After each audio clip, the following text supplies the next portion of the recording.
In January, we did my annual 31 Days to a More Effective Compliance program where we looked at one thing you could do each day. Well, we're back with the Compliance Tip of the Day.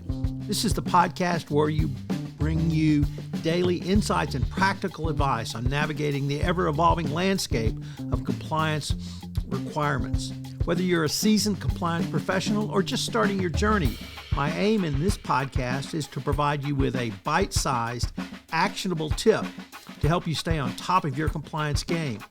In the chaotic world of 2025 and beyond, compliance will become even more important, and you staying on top of your game will help your company move forward.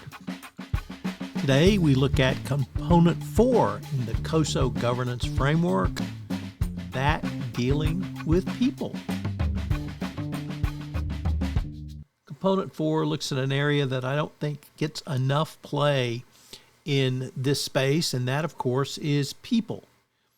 The focus here is how we attract them, develop them, compensate them, and ultimately hold them responsible and accountable for the long-term value creation.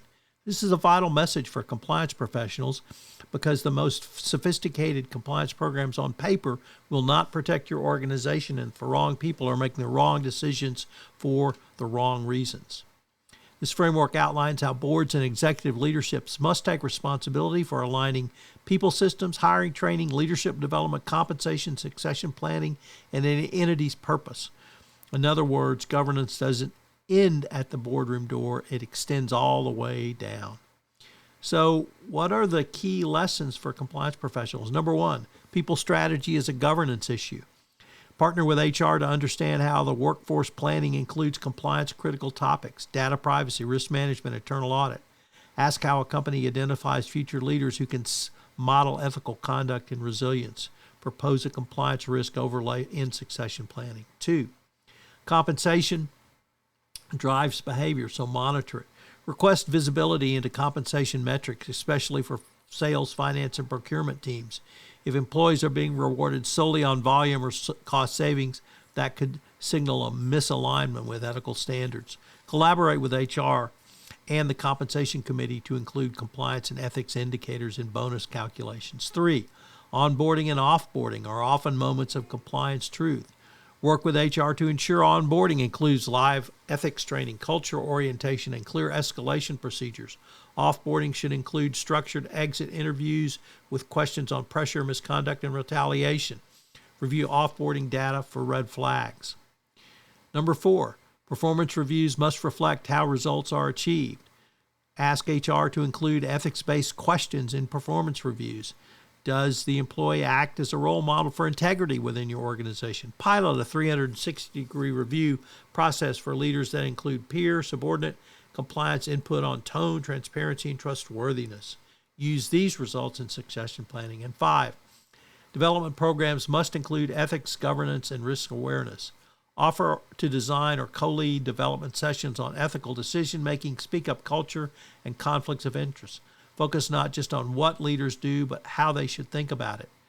Ask the board to develop or adopt a continuing education policy and program that includes compliance-related topics going forward.